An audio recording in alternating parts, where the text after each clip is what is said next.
Hello, Julia. Hi, Christine. Welcome to Quick and Dirty Tips for Improving Your English. Absolutely.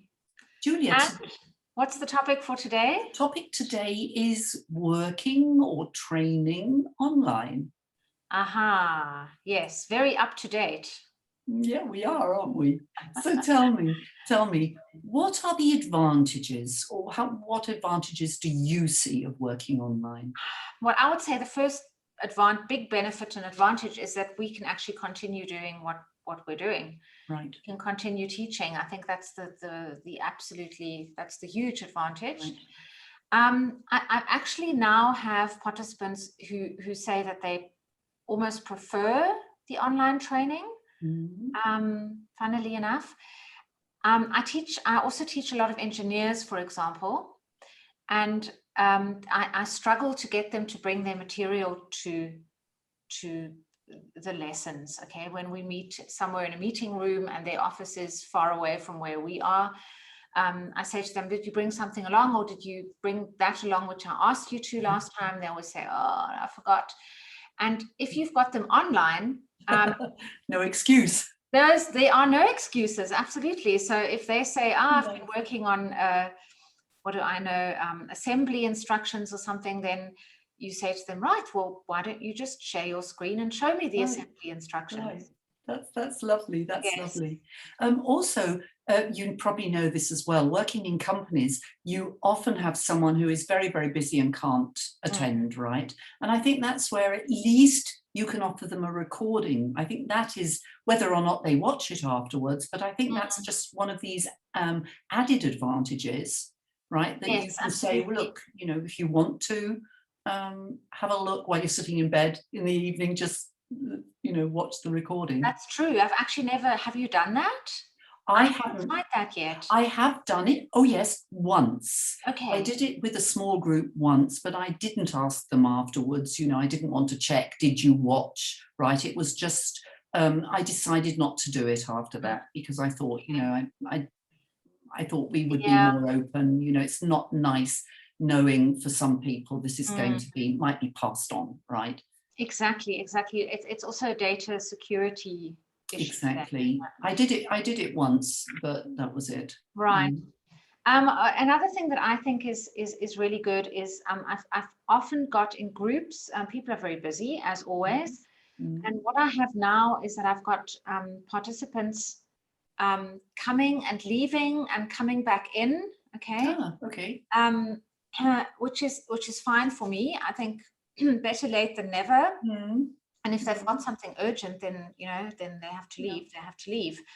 But I have the feeling that there's more flexibility there. So they don't have the feeling I have to cancel the entire session because the training room is on the other side of the company and I can't afford to walk there or something, or I don't have the time. So what I have is people saying, I'm going to be late, or I have to leave early, or I'm going to have to leave for 15 minutes in between to do something.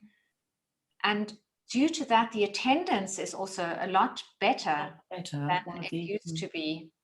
And one thing I really like is having this, the chat function. Because sort of during a training session, I might make notes and hand the notes over later. But here you can actually show them and say, open the chat and see how that word is spelt, right? And then you've got this document. And I like that. I like that. Yeah, totally. And the thing is also that everything that all the vocabulary that you've actually noted during the session, you can just send it to them afterwards, or links, that's another added advantage. I think it's so nice to actually say while you're working online, I'll show you, I'll show you this, right? Or maybe on a pronunciation topic where someone will say, well, I say this, and I'll say, let's just ask the expert and maybe go online. I would maybe pronounce it this way, but right? And then you've got all this information in front of you. Absolutely. I mean, today, for example, this morning, I had somebody from logistics, and we were talking about what is the difference between a pallet truck and a forklift. Okay. We had the German word, which is hoop, something with hoop. And then I looked it up and I found a company in the US who sells these devices, these vehicles, exactly. And then I just shared my screen, and I had this guy take a look at the different vehicles, and then he was able to say, oh, right, this is the one I'm talking about. And then I was like, right, so it's a pallet truck. We found a good word for it. I think it's, because I'm not an expert, I'm not a logistics expert, you know, I don't know what it's called. Right. So it's brilliant. We've got all this information with us. You know, I used to go in, you know, to training with a big bag, you know, and now I can sort of, I'm quite relaxed sitting in front of the screen, and I know that all the information is there, right? Absolutely. And that is perfect. Yeah.